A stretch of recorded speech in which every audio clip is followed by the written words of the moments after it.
Bismillahirrahmanirrahim. Assalamualaikum warahmatullahi wabarakatuh. Saya Tiara Dwi Ananda dari kelas PAI 5B ingin mempresentasikan materi pada mata kuliah Psikologi Perkembangan dengan judul Konsepsi dan Awal Kehidupan dan Tahap-tahap Perkembangan pada Masa Prenatal.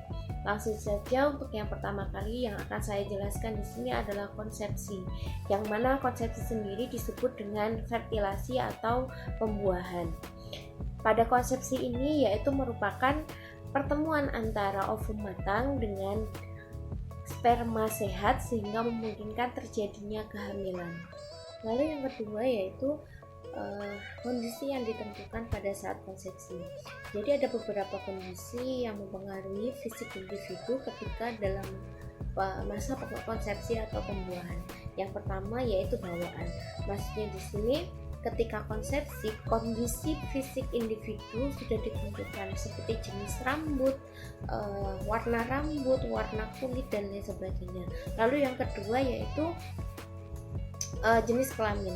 Nah, pada waktu konsepsi ini atau pembuahan ini sudah ditentukan apakah itu anak laki-laki atau anak perempuan.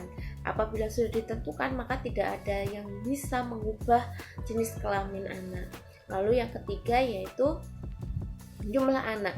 Nah, di sini jumlah anak sudah ditentukan juga, apakah itu tunggal, kembar atau kembar tiga dan lain sebagainya.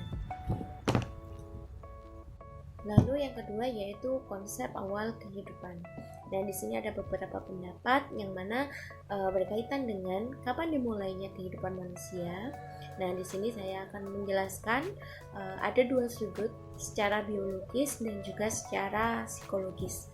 Nah, secara biologis, awal kehidupan manusia itu berada pada masa konsepsi atau pembuahan, yaitu ketika sel telur dibuahi oleh sel sperma, lalu kemudian membelah diri menjadi zigot, dan zigot mengalami pembelahan diri lagi menjadi embrio.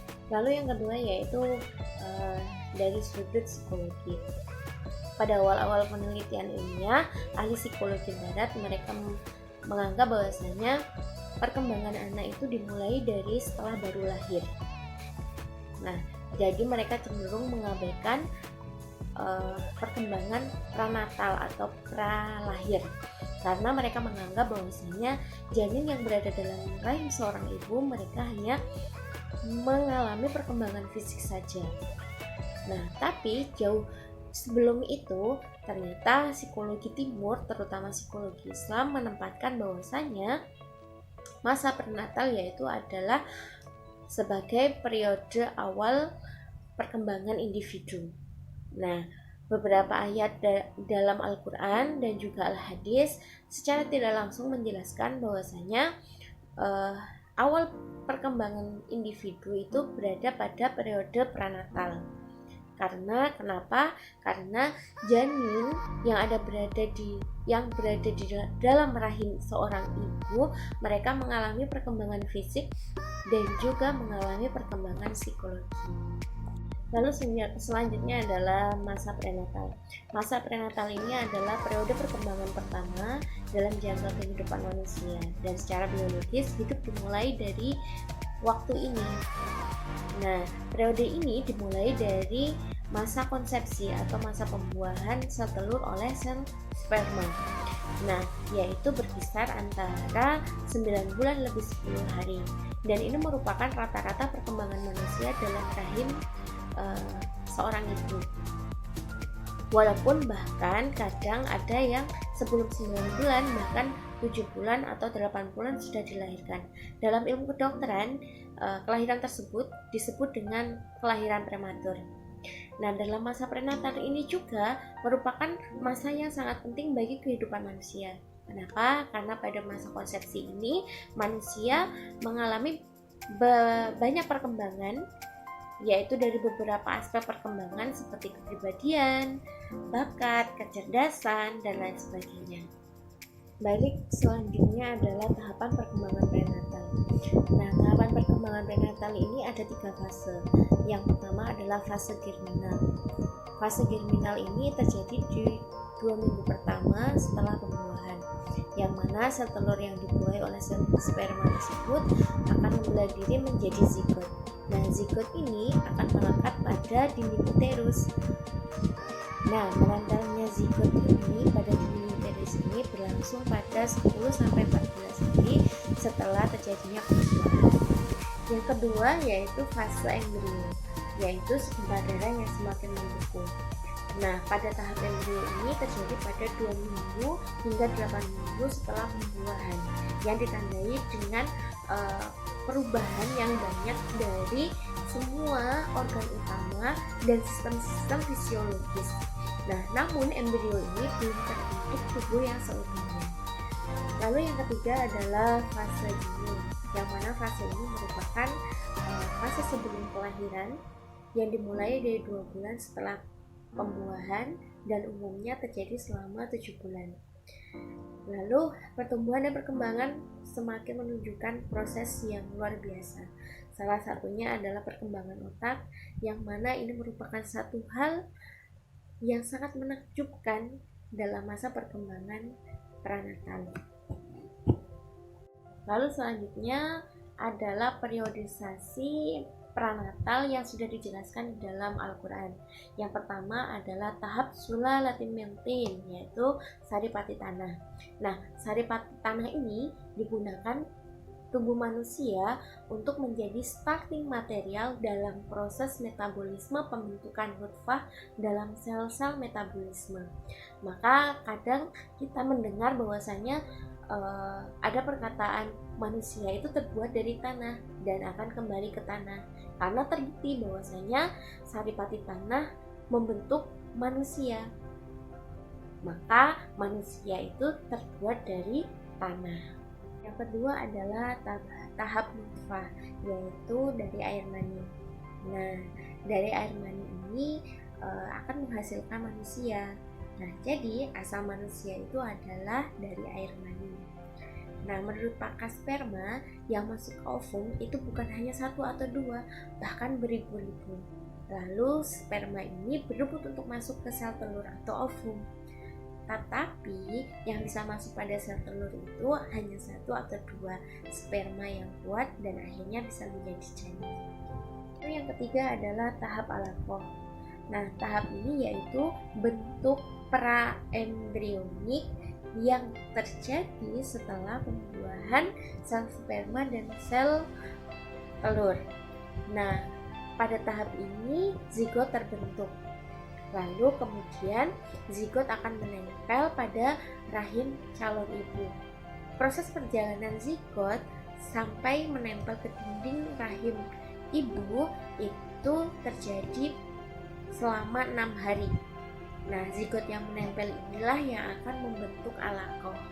Lalu yang keempat adalah tahap mudoghah. Nah, embrio berubah bentuk menjadi permulaan tahap mudoghah, yaitu pada hari ke-24 hingga 26. Nah, pada tahap ini calon janin berbentuk segumpal darah dan terdiri dari sel-sel jaringan. Dan pada minggu kelima, jantung mulai berdetak dan embrio mulai mengembangkan plasentanya untuk mengambil oksigen dan juga makanan dari darah ibu. Nah, tahap ini akan berakhir pada hari ke-40. Lalu selanjutnya adalah tahap idoman. Pada masa ini tulang akan terbentuk meskipun belum sempurna. Namun pada akhir minggu ke-6 akan mengalami perubahan yang cepat. Yang awalnya tidak jelas akan menjadi jelas. Dan pada minggu ke-7 kerangka-kerangka mulai sempurna dan pada akhirnya embrio akan berbentuk manusia dengan jelas. Tahap selanjutnya yaitu tahap lahman. Setelah terjadinya dan terbentuknya tulang-tulang dan kerangka-kerangka, tulang-tulang dan kerangka-kerangka tersebut diselimuti oleh otot. Nah, otot-otot tersebutlah yang membuat embrio dapat bergerak. Dan masa ini dimulai di akhir minggu ke-7 hingga akhir minggu ke-8. Lalu yang terakhir adalah tahap takhul. Nah, tahap takhul ini adalah tahap akhir yang asalnya embrio itu berubah menjadi janin yang sempurna. Alat kelamin sudah mulai jelas, berat badan sudah mulai meningkat karena otot dan daging juga sudah mengalami perkembangan. Lalu si janin sudah siap untuk hidup di luar janin atau bisa dilahirkan karena sudah berfungsi dengan baik. Dan tahap ini kurang lebih 6 bulan pasca pembuahan. Dan yang terakhir yaitu adalah faktor-faktor yang mempengaruhi perkembangan prenatal. Nah, telah kita ketahui bahwasanya ketika seseorang itu hamil, maka janin yang ada di dalam rahim seorang ibu itu akan mengikuti bagaimana keadaan si pemilik rahim. Nah, maka dari itu ada beberapa faktor yang mempengaruhi masa prenatal. Yang pertama itu adalah kesehatan ibu. Jadi ketika kita sudah mulai tahu bahwasanya kita dalam keadaan hamil positif, maka kita harus menjaga kesehatan. Karena kenapa? Karena kesehatan kita ini penting bagi kesehatan janin juga. Yang kedua adalah gizi. Nah, asupan gizi ibu itu harus terpenuhi. Ketika kita sudah mengetahui bahwasanya kita itu hamil, maka apa yang kita makan, apa yang kita konsumsi itu memang harus benar-benar ditakar dan juga memang harus benar-benar diperhatikan. Kenapa? Karena janin yang ada di dalam ibu atau di rahim seorang ibu itu mengambil makanan yang berada pada darah si ibu itu tadi. Maka asupan yang dikonsumsi oleh seorang ibu hamil harus benar-benar diperhatikan seperti itu. Lalu selanjutnya adalah pemakaian bahan-bahan kimia oleh ibu. Nah, di sini yang dimaksud kimia itu seperti alkohol, terus kemudian rokok dan lain sebagainya itu dilarang. Kenapa? Karena akan mempengaruhi kesehatan dan juga akan mempengaruhi masa prenatal, kelahiran dan juga perkembangan pasca kelahiran. Nah, maka alangkah baiknya atau wajib malah untuk menghindari alkohol, rokok dan lain sebagainya atau bahan-bahan kimia yang sekiranya dapat membahayakan si ibu dan juga janin. Dan yang terakhir adalah keadaan dan ketegangan emosi ibu. Ketika seorang ibu hamil dalam keadaan ketakutan, kecemasan, kekhawatiran yang mendalam dalam masa sebelum bahkan selama kehamilan, maka akan mempengaruhi perubahan psikologis. Misalkan seorang ibu berada dalam kecemasan dan ketakutan selama kehamilan, maka dapat memungkinkan dia akan melahirkan secara abnormal atau mendapat kesulitan secara medis dibandingkan seorang ibu hamil yang dalam keadaan aman dan tenang. Mungkin cukup sekian presentasi dari saya, kurang lebihnya mohon maaf.